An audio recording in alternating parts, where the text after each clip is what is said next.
महाभारत में एक से बढ़कर एक योद्धा और विद्वान युद्ध किए जो जीवन की दार्शनिकता से लेकर जीवन के यथार्थ तक बतलाते हैं। इनमें से एक विद्वान थे विदुर। इनकी नीति और विचार आज भी मनुष्य अपने जीवन में उतारता है। विदुर जी हस्तिनापुर के प्रधानमंत्री, कौरवों व पांडवों के काका और धृतराष्ट्र एवं पांडु के भाई थे। विदुर जी का जन्म दासी के गर्भ से हुआ था। विदुर महाभारत के केंद्रीय पात्र थे, परंतु आज भी बहुत कम लोग हैं जो विदुर के बारे में संपूर्ण जानकारी रखते हैं। जिन्होंने महाभारत ग्रंथ को पढ़ा है वही जानते होंगे कि विदुर जी कौरव और पांडवों के काका थे और धृतराष्ट्र एवं पांडव के भाई थे, परंतु वे उनके कोई साधारण भाई नहीं थे बल्कि उनके बड़े भाई थे। इस बात का पता शायद ही किसी को होगा। सबसे बड़ा होने के बावजूद भी उन्हें राजपद नहीं सौंपा गया और ना ही कभी उन्हें परिवार का सदस्य माना गया। इन सबका संबंध उनके जन्म से जुड़ा है।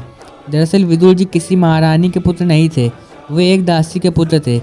हस्तिनापुर के राजा विचित्रवीर्य अपने दोनों रानियों को संतान सुख देने में समर्थ नहीं थे और अंत में क्षय रोग से पीड़ित होकर मृत्यु के शिकार हो गए। ऐसे में हस्तिनापुर का अगला युवराज कौन होगा? वेदव्यास जी के सहयोग से विचित्रवीर्य की दोनों रानियों को और उनकी एक दासी को पुत्र की प्राप्ति हुई।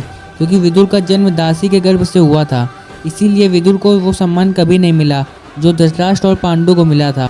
फिर भी वेदव्यास जी ने इस दासी पुत्र को एक विशेष वरदान दिया था। उनका कहना था ये संतान बेहद बुद्धिमान और सर्वगुण संपन्न होगी। लेकिन इतने बुद्धिमान और सर्वगुण संपन्न विदुर की मृत्यु कैसे हुई, यह अब भी बहुत कम लोग ही जानते हैं। दोस्तों, आपको जानकर आश्चर्य होगा कि मृत्यु के बाद विदुर जी के शरीर का अंतिम संस्कार नहीं किया गया। यह बहुत ही रहस्यमयी कथा है, तो चलिए हम आपको बताते हैं। पर आगे बढ़ने से पहले मैं आपसे रिक्वेस्ट करूंगा, यदि आप इस चैनल पर पहली बार आए हैं तो प्लीज़ चैनल को सब्सक्राइब करके मेरा हौसला बढ़ाना ना भूलें। मैं इस चैनल पर इसी प्रकार के धार्मिक वीडियो अपलोड करता हूँ। यह बात उस समय की है जब महाभारत का युद्ध चल रहा था। विदुर श्री कृष्ण के पास गए। वे अपनी अंतिम इच्छा भगवान श्री कृष्ण को बताना चाहते थे। विदुर जी ने कहा, हे प्रभु, मैं धरती पर इतना प्रलयकारी युद्ध देखकर बहुत ही दुखी हूँ। अपनी मृत्यु के बाद मैं अपने शरीर का एक भी अंश इस धरती पर नहीं छोड़ना चाहता। इसीलिए मेरा आपसे यह निवेदन है कि मेरी मृत्यु होने पर ना मुझे जलाया जाए, ना दफनाया जाए और ना ही जल में प्रवाहित किया जाए। विदुर जी ने आगे कहा, प्रभु, मेरी मृत्यु के पश्चात मुझे आप कृपया सुदर्शन चक्र में परिवर्तित कर दें। यही मेरी अंतिम इच्छा है। भगवान श्री कृष्ण ने उनकी अंतिम इच्छा को स्वीकार किया। भगवान श्री कृष्ण ने उन्हें यह आश्वासन भी दिया कि उनकी मृत्यु के पश्चात वे उनकी अंतिम इच्छा अवश्य पूरी करेंगे।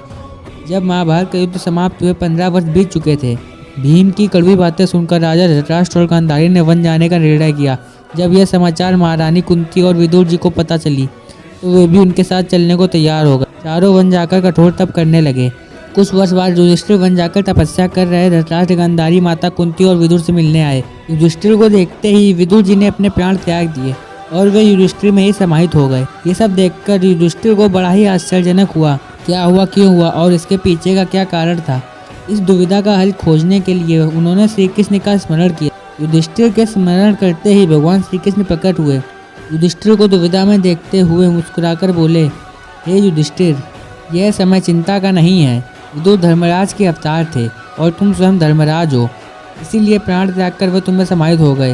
लेकिन अब मैं विदुर को दिया हुआ वरदान पूरा करने आया हूँ। यह कहकर श्री कृष्ण ने विदुर के शव को सुदर्शन चक्र में परिवर्तित कर दिया और उनकी अंतिम इच्छा को पूरा किया। दोस्तों, भगवान श्री कृष्ण और विदुर से जुड़ी ये कथा आपको कैसी लगी? क्या आप इसे जानते थे? कमेंट में ज़रूर बताइएगा। कथा पसंद आए तो कमेंट में जय श्री कृष्णा लिखना ना भूलें। दोस्तों, आपको ऐसी बेहतरीन वीडियो चाहिए तो हमारे चैनल को सब्सक्राइब और वीडियो को लाइक कर दीजिए ताकि आपको ऐसी बेहतरीन वीडियो मिलती रहे।